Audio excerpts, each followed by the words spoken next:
Hi everybody, it's Mike here from The Art of Guitar. I'm here with a real quick review of the new Spinal Tap movie called Spinal Tap 2: The End Continues.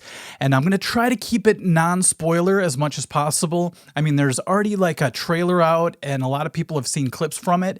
But besides those, I'm going to try to not spoil anything that's in the movie so that when you see it, it'll all be a surprise. So if you're still worried that I might spoil something even a little bit, you might want to pause this, open a new tab and come back to this one after you've seen the movie. A while back, I decided to do a review on the original movie because I thought how cool it is that after all these decades, that movie still connects with us. The musician community, everybody knows how true that movie is. Sometimes it's kind of sad how true it is, but it just has resonated with us over all these years. And the day after I released that video, I actually got flagged for copyright. And so I was bummed out about it. I actually appealed it. And what's so cool about Spinal Tap and their team is they actually reversed it. So I don't know if it's just because they're cool. I just, in my head, want to imagine the band going, yeah, that guy did a lot of work for that. Give the bloke his due. But I wonder if it's because they knew the sequel was coming out and that my video could serve as some sort of advertising for it. I'm not sure. When I heard that they were coming out with the sequel 40 years later, I was both really excited, but I was kind of apprehensive as well because, recently some movies came out, some long-awaited sequels that just didn't quite live up to what I kind of hoped they would be.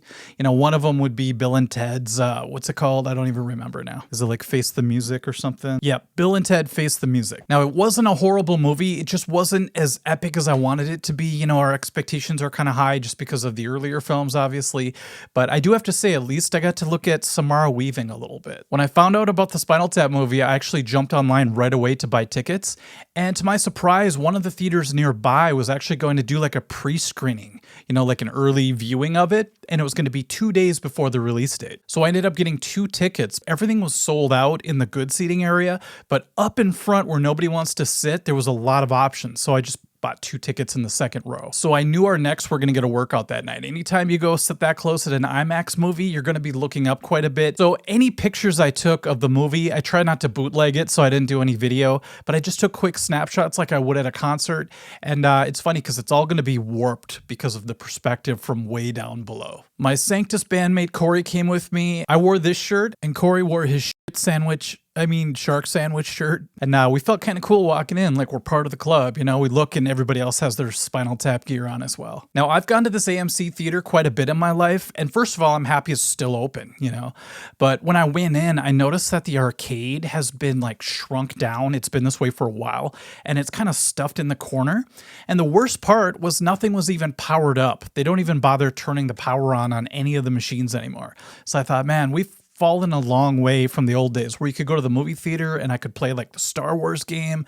It was a lot of fun back then. So we walk in kind of late, the theater's pretty much filled up. We take our seats way in front and we look up and we're like, oh man, this is gonna be weird. But we got used to it pretty quick. What's funny is they were playing previews, but the previews were actually for the movie itself that we were about to see. I've never seen that before. Every once in a while, somebody in the crowd would just randomly kind of shout out some Spinal Tapism. Like one person out of nowhere just goes, "Hello, Cleveland," and everybody just cracked up. And I felt bad because as that big laughter was dying down, some lady yells out, "This goes to 11." And you got to time it right, so people are already coming down from the first laugh and it was just silence for her. I felt bad. I gave her a pity laugh. I found out that after the movie, they were going to do a live Q&A. They were going to telecast it. It wasn't going to be at our theater.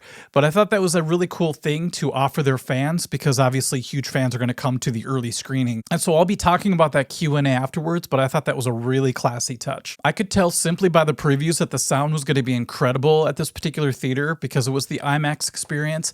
And when the real movie started kicking in and I felt the bass and the sheer volume of it, I was already like, man, this is going to be incredible. In the film, we get to see the 3 band members get together to fulfill a contractual obligation to play one final concert. I thought that was a great setup for the movie. The whole beginning is just in the wheelhouse of this whole spirit of Spinal Tap.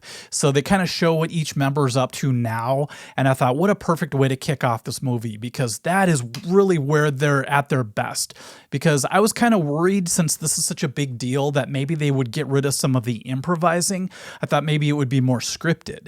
But you could tell right away that except they're doing their thing. You know, they're going back and forth. What I think they do is that they set up the scene and they have a general idea of what they're trying to accomplish, and then they just improvise for a long time. And so that later they can edit the best parts together and make it a cohesive scene.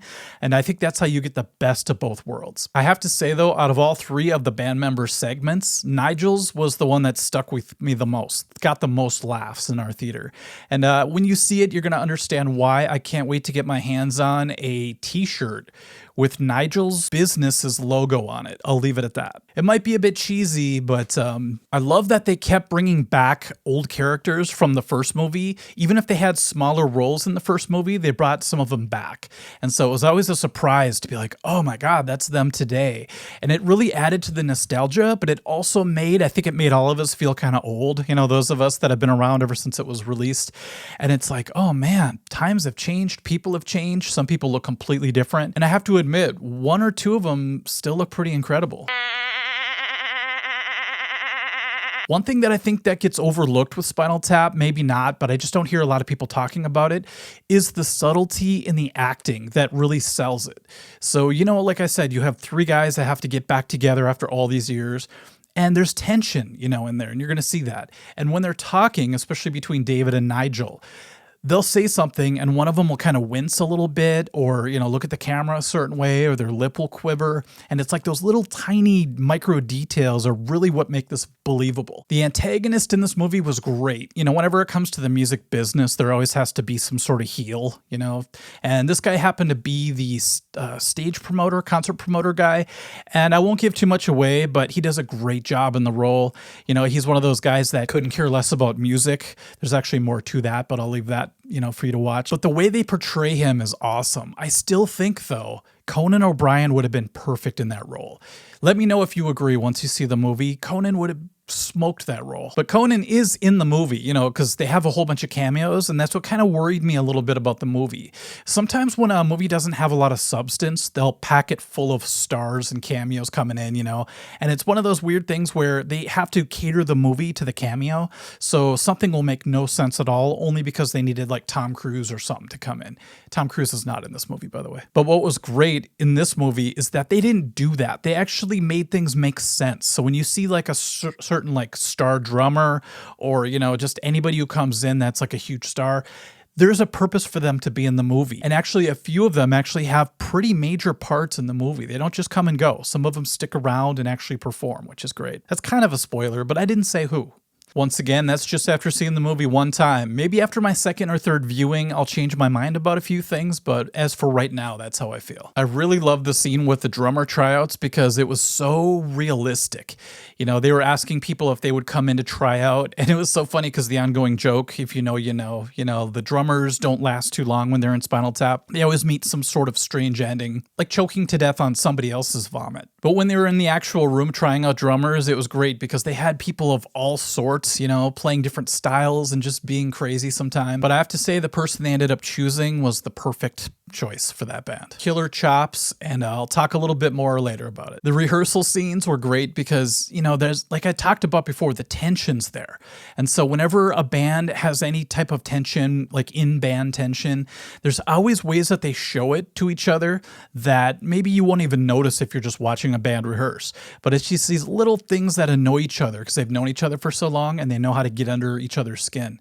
So they did a really good job creating that feeling when they were trying to rehearse and trying to get ready for this concert. And another great thing about Spinal Tap is they're actually playing. You know, they play the instruments and everybody in the band actually plays. It would have been a whole different world, I think, if they all faked that they were playing. If it would have been like any other type of music movie where they just play the music and then the actors pretend to play along to it. And, you know, there's a guitar solo, but the guy's hands are way down here or something. That kind of stuff takes a lot of musicians out of it because you just feel like, this isn't real life. This is bullshit, you know? But when you see them play and you could tell they're actually doing it, it's a whole nother level as far as musicians are concerned. If I wasn't a musician, you know, even a band like Zack Attack would have seemed realistic to me. The countdown to the concert seemed to fly by. So it was like 10 days till the show, 5 days, and then finally 1 day. I'm like, I wish this movie would slow down because I was loving it so much, just being in the moment, that it felt like it was slipping by way too fast. Speaking of musicians, this movie is basically gear porn for us. There's all these different pedals and amps and drum sets and even the stage production. You know, they have the soundboard, they have the lighting unit, the rigs and all that kind of stuff. And it's a really great thing to see as a musician. Corey and I were actually looking at the amps like, is that a Marshall amp? It doesn't look like one. That's crazy. And there's a hilarious scene. I won't give it away, but it involves Nigel's pedal board, or I should say pedal boards, and how he loves just messing with his sounds, you know, and everybody else is annoyed, you know, as they would be. They also have guitars from signature artists that I never thought would be in this movie. You know, I'm sure all the companies lined up to try to get their stuff into this movie.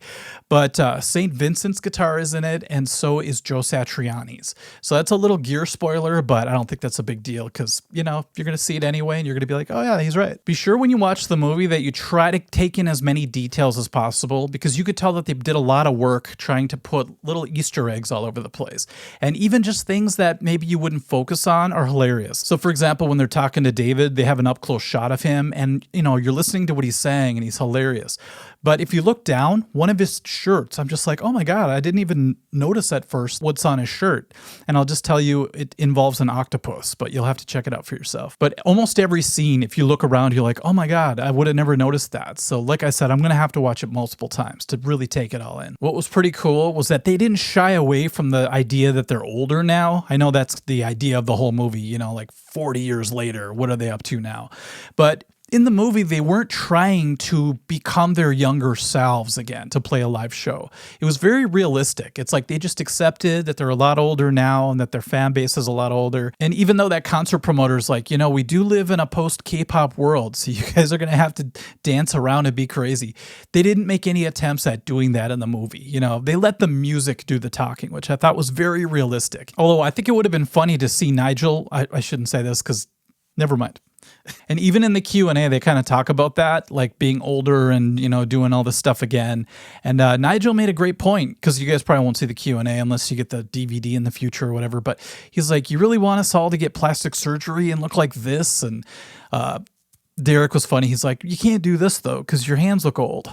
Now, the winner of the worst timing in history has to go to my friend Corey, because it was at this point that he got up to go to the bathroom. And I'm like, are you sure you want to go right now? You know, that's what I was thinking. And because I knew it said 1 day till showtime. All of a sudden, as soon as he walks out the door, bam, they're on stage and they're about to play their concert. So a little PSA to everybody, do not run to the bathroom around this time. I talked about in the beginning, you know, how they were checking out what everybody was doing in life, and that was kind of their wheelhouse. They did such a great job with that. Well, they ended the movie in their wheelhouse as well, but in a different way, on stage. And what's so great about the way they filmed the whole ending is it reminded me of how professionally done the concert scenes from School of Rock were. So if you looked around and you saw what everybody was playing, everything synced up. It wasn't like fake playing and a bunch of overdubs and fakery. You could tell I was watching the drummer the whole time, and every single hit was being heard. Sometimes in movies, when you hear a drum beat, you'll see the drummer hitting cymbals and there's no crashes really going on in the music. But everything from my memory was perfect. What I think they did was they actually performed it live, because, you know, the actors are real musicians as well. And then I believe that they took the tracks and did the post-production mixing and all that stuff. And there they may have spiced things up, added a few things, you know, like Kiss Alive style. But if you're a musician and you pay attention, it seems like they nailed everything on screen that you're hearing. Now, you guys might be like, yeah, duh, they did that. But it's very tempting, you know, in the industry to just play to a backing track. It makes things a lot easier for everybody, you know, especially if your actors don't really play. Thank you for not taking the shortcut. And I got to tell you, with the IMAX sound happening, I felt like I was actually at a real concert. You know, I took a few still pictures and, you know, I felt like, hey, man, this is like being second row at an actual Spinal Tap show. Even though I've never gone to see Spinal Tap, I would love to if they ever went on tour, but I'm not holding my breath. They played a bunch of signature songs that I won't give away. And then they brought out a very special guest. And, you know, Corey's still in the bathroom. And I'm like, I can't believe he's missing all this stuff. And they ended with one of their most famous songs, and all I gotta say is that the unexpected happened. And just like that, I was like, what the hell? I'm sitting there shocked, and then Corey shows up. He's like, what did I miss? I'm like, dude, you just missed everything. The crowd was cracking up behind me. I mean, everybody felt like they were like a mile behind us, because we were in aisle B.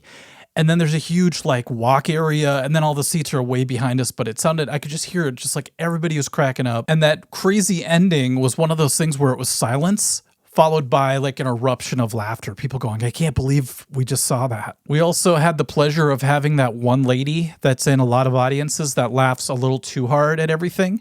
But what's good about this time was that it was more appropriate because she was laughing at the funny parts, but her laughter was so infectious it would cause everybody else to laugh along with her. You know, if I was Spinal Tap, I'd hire a bunch of ladies like that to sit in every theater and just, you know, keep people going. It's bad though when you get one of those people at a movie that doesn't really have a lot of laughter in it, but they just won't stop laughing. You're just like, what kind of drugs are you on? It could kind of wreck the movie, but in this case, it enhanced it. So shortly after that, the movie ends. I swear it felt like it was a 45-minute movie. You know, it was longer, but just because I was having such a great time, it seemed to end really fast. Next thing I know, we're seeing the credits. The lights go on above us, and I hear some people leave. You know, I can't see because there's a huge wall behind us, but I'm just like, wow, is everybody leaving before the Q&A? And there was a timer that said 10 minutes before the live Q&A was going to happen. And it started right on time. And there was only one time that it glitched. And the whole audience is like, oh no. And then it came back. The Q&A was basically questions that people were sending in, you know, in real time. And so it would come up on a iPad for Marty to read the band.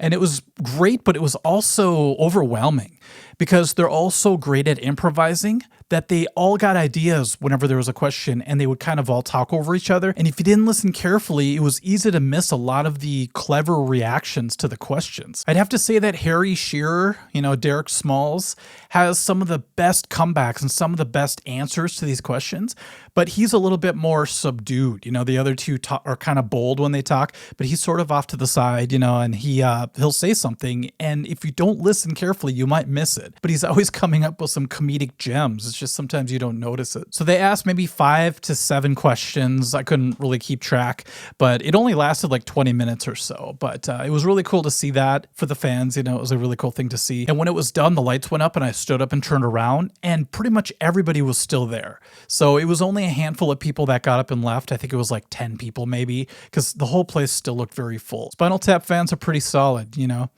And so I guess I want to add this to this video, that recently there's all this chaos going on in the world and just the insanity of the news. And so this particular day, it was really cool to escape all of that noise and just sit in a theater for a couple hours and laugh along with a bunch of cool, you know, Spinal Tap fans as well. And I don't know, just have fun for a little while and forget the outside world. So thank you to Marty, David, Nigel, and Derek for providing that for us. So I don't think I spoiled much at all. But if you guys go check out this movie, please leave a comment and let me know what you thought of it.